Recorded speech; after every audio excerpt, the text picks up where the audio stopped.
सुबह 9 बजे। यहाँ यहाँ देखो कभी वर्क क्यों नहीं करता है। मेरे घर तो खाना भी एक फ्लोर से दूसरे फ्लोर लिफ्ट से आता है। सुबह 9:30 बजे। यार ये ऑफिस कितना छोटा है, इससे बड़ा तो मेरा बेडरूम है।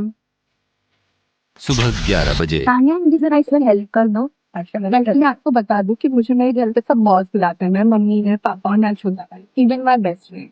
क्यों? Because I love it. दोपहर तो 12:30 बजे। मुझे मेडिकल रूम की जरूरत है गाइड।